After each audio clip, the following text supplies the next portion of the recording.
Welcome to master mind of GK. Friends, एक बार फिर से आप लोग का स्वागत है मास्टर माइंड ऑफ जीके में। जैसा कि आप लोग को सभी को पता है फ्रेंड्स कि 10+2 का जो इंटर लेवल का मेंस का एग्जाम था आपका बीएसएससी का अभी संपन्न हुआ है फ्रेंड्स।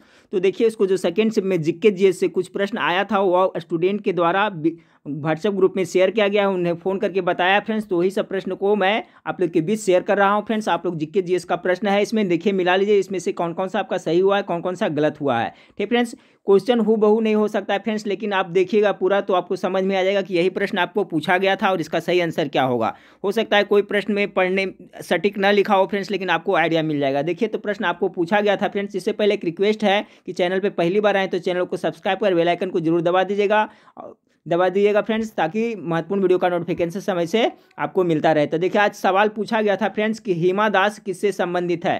तो देखिए, हिमा दास है जो एक एथलेटिक्स से है फ्रेंड्स, एथलेटिक्स से संबंधित है और वो असम राज्य की रहने वाली है। ठीक है, हिमा दास कहाँ के रहने वाले, असम राज्य की, और एथलेटिक्स इसका राइट आंसर होगा। ठीक है फ्रेंड्स। और देखिए, सवाल पूछा गया था कि 2019 के राजीव गांधी खेल रत्न सम्मान किसे दिया गया है। तो ये बजरंग पुनिया को दिया गया है 2019 में फ्रेंड्स। ये देखिए, मैं बताया हूँ, करंट अफेयर्स में बता चुका हूँ। 2019 में राजीव गांधी खेल रत्न सम्मान किसे दिया गया है, तो बजरंग पुनिया को दिया गया है। देखिए, ये भी मेरा बताया हुआ है फ्रेंड्स। मेरा जो पोस्ट पढ़े होंगे, जो कोविड-19 से संबंधित मैं बताया था, तो उसमें से टोटल 30 प्रश्न किया था कि कोविड-19 का पहला जो केस भारत के किस राज्य में मिला था, तो केरला राज्य में मिला था फ्रेंड्स। देखिए, मेरा बताया हुआ सवाल है। तो ये सवाल आपको आज पूछा गया था फ्रेंड्स। फिर पूछा गया था आपको कि बर्मा कब आज़ाद हुआ। बर्मा कब आज़ाद हुआ। ठीक फ्रेंड्स, टाइपिंग में जल्दी जल्दी मिस्टेक हुआ है। एक प्रश्न आया था कि बर्मा है जो कब आज़ाद हुआ था। तो देखिए, बर्मा है जो ब्रिटिश चंगुल से ब्रिटिश से 1948 ईस्वी में आज़ाद हुआ था। तो जो करेक्ट आंसर 1948 मारे उनका बिल्कुल सही होगा। सवाल आप पूछा गया था फ्रेंड्स, इस तरह से कुछ सवाल था कि सविनय अवज्ञा आंदोलन किस घटना के बाद शुरू हुआ था। तो देखिए, सविनय अवज्ञा आंदोलन कब से, तो दांडी मार्च हुआ था फ्रेंड्स। ऑप्शन में क्या था नहीं पता, लेकिन जो दांडी मार्च हुआ था, जो 12 मार्च 1930 ईस्वी को महात्मा गांधी ने शुरू किया था फ्रेंड्स। और जा करके 6 अप्रैल 1930 ईस्वी को नमक का कानून तोड़ा था फ्रेंड। वहीं से है जो आपका सविनय अवज्ञा आंदोलन का शुरुआत हुआ था। उन्होंने कानून तोड़ करके कौन सा आंदोलन शुरू किया था, तो सविनय अवज्ञा आंदोलन को शुरू किया था फ्रेंड्स। तो आपका ये दांडी मार्च के बाद ये हुआ था। फिर पूछा गया था आपका फ्रेंड्स कि रविंद्रनाथ टैगोर ने नाइट हुड की उपाधि क्यों वापस कर दी थी। तो देखिए, रविंद्रनाथ टैगोर फ्रेंड्स, जिन्हें नोबेल पुरस्कार भी मिला है 1913 ईस्वी में साहित्य के क्षेत्र में, तो इनको भी मिला था। नाइट हुड के क्यों लौटा दिए थे, तो जो जालियांवाला हत्याकांड हुआ था 13 अप्रैल 1919 में, उसका जो हत्याकांड, उसी के विरोध में इन्होंने नाइटहुड की उपाधि लौटा दी थी। तो जो ये मारे उनका राइट आंसर सही होगा, जालियांवाला। फिर पूछा गया था फ्रेंड्स आपका नाथपा झाकड़ी जल विद्युत परियोजना किस नदी पर है। बहुत बार बता चुके हैं प्रश्न में फ्रेंड्स। नाथपा झाकड़ी है जो आपको सतलज नदी पर ये परियोजना है, जल विद्युत परियोजना है। किस नदी पे, तो जो जिन्होंने सतलज नदी मारा है उनका बिल्कुल राइट आंसर होगा। फिर पूछा गया था फ्रेंड्स पीसो, ठीक है, पीसो या पेसो किस देश की मुद्रा है, तो फिलीपींस की मुद्रा है। फिलीपींस की राजधानी कहाँ है, तो मनीला, और मुद्रा का नाम क्या है, तो आपका पीसो। तो फिलीपींस से जो मारे हैं फ्रेंड्स, इनका राइट आंसर होगा। तो ये प्रश्न पूछा गया था। सवाल नंबर 9 में पूछा गया था 9 में देखें कि लोकसभा में अनुसूचित जनजातियों की संख्या कितनी आरक्षित है। इस तरह से कुछ प्रश्न था। तो जो 84 मारे हुए फ्रेंड्स, उनका बिल्कुल राइट आंसर होगा, क्योंकि लोकसभा में अनुसूचित जनजातियों की संख्या कितना है, तो 84 है। सवाल नंबर 10 को देखिए, संविधान के संयुक्त अधिवेशन बुलाने का प्रावधान किस अनुच्छेद में है। ये भी महत्वपूर्ण सवाल है। तो संविधान के संयुक्त अधिवेशन बुलाने का जो प्रावधान है, जो आपका 108 ईस्वी में है, 108 अनुच्छेद में है। अनुच्छेद कितना, 108 में। तो ये सवाल आपको पूछा गया था कि संविधान के संयुक्त अधिवेशन बुलाने का प्रावधान किस अनुच्छेद में है, तो अनुच्छेद कितना, 108 के तहत हो जाएगा। जिन्होंने 108 मारा उनका राइट आंसर हो जाएगा। सवाल पूछा गया था आपको कि पंचायत में वित्त आयोग का गठन कौन करता है। बहुत महत्वपूर्ण मेरे द्वारा बताया हुआ सवाल है।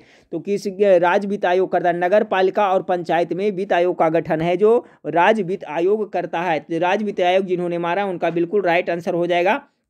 फिर पूछा गया था आपका कि जापान का मैनचेस्टर किसे कहा जाता है। तो जापान का मैनचेस्टर आपका ओसाका को कहा जाता है। तो जिन्होंने ओसाका करेक्ट मारे हैं फ्रेंड्स, उनका करेक्ट आंसर होगा। फिर कुछ प्रश्न था ऐसे क्रिकेट कंट्रोवर्सी से फ्रेंड्स, जो अजहरुद्दीन से संबंधित है। तो इस तरह का कुछ प्रश्न है, तो इसका अजहरुद्दीन वहाँ पर ऑप्शन होगा फ्रेंड्स।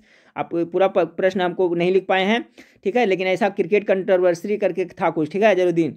तो फिर और पूछा गया था फ्रेंड्स आपका कि वी आर डिस्प्लेडस, ठीक है, किसकी रचना है, तो मलाला यूसुफजई का है फ्रेंड्स। सभी जानते होंगे मेरे ख्याल से। तो जिन्होंने ये मलाला यूसुफ फजई मारा है फ्रेंड्स, उनका बिल्कुल राइट आंसर हो जाएगा। उसके बाद में फिर आपसे पूछा गया था आज जीके जीएस में कि भूटान संयुक्त राष्ट्र संघ में कब शामिल हुआ था, यानी यूएनओ में, ठीक है फ्रेंड्स, यूनाइटेड नेशन में कब शामिल हुआ था ये आपका भूटान। तो भूटान है जो 1971 ईस्वी में संयुक्त राष्ट्र संघ में भूटान शामिल हुआ था। उन्होंने 1971 जिन्होंने मारा उनका बिल्कुल राइट आंसर होगा। सवाल आपसे पूछा गया था कि पूरे देश के सभी कार्यालय में झंडा फहराना कब से अनिवार्य हो गया। बहुत अच्छा सवाल पूछा गया था फ्रेंड्स। तो ये 26 जनवरी 2002 से आपका आरंभ हो गया। कब से? 26 जनवरी 2002 से ये आपका अनिवार्य हो गया है। सवाल पूछा गया था आपका तुर्कमेनिस्तान की राजधानी कहाँ है। तुर्कमेनिस्तान की राजधानी कहाँ है? तो अशगबत है, ठीक है। अशगबत जिन्होंने मारा है उनका बिल्कुल राइट आंसर होगा। एक सवाल पूछा गया था आपका कि पालघाट दर्रा के बारे में। तो देखिए किस तरह से ऑप्शन में क्या दिया हुआ था फ्रेंड्स पता नहीं, लेकिन इतना जान लीजिए। देखिए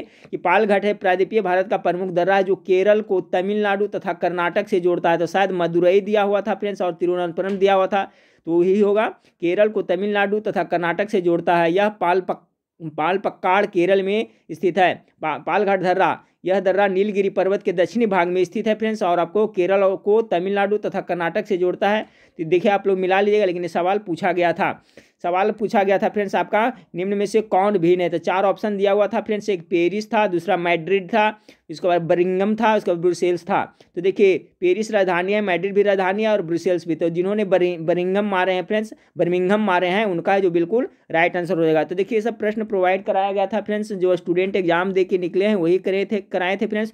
तो अभी इतना मुझे मिला है फ्रेंड्स, तो सोचा मैं आप लोग के बीच शेयर कर दें, आप लोग मिला लिए, ठीक फ्रेंड्स। जैसे ही पूरा पेपर और जितनी क्वेश्चन मेरे पास आएगा फ्रेंड्स, तो इसको मैं फ्रेश करके पूरा टोटल सारा जीके जीएस का सॉल्यूशन करके आप लोग को प्रोवाइड कराऊंगा, ठीक है फ्रेंड्स। तो वीडियो अच्छा लगा तो लाइक कर दीजिए फ्रेंड्स। चैनल को अभी तक सब्सक्राइब नहीं किया तो चैनल को सब्सक्राइब कर बेल आइकन को दबा दीजिएगा। तो नेक्स्ट वीडियो में फिर मिलते हैं फ्रेंड्स। देखने के लिए थैंक यू, धन्यवाद।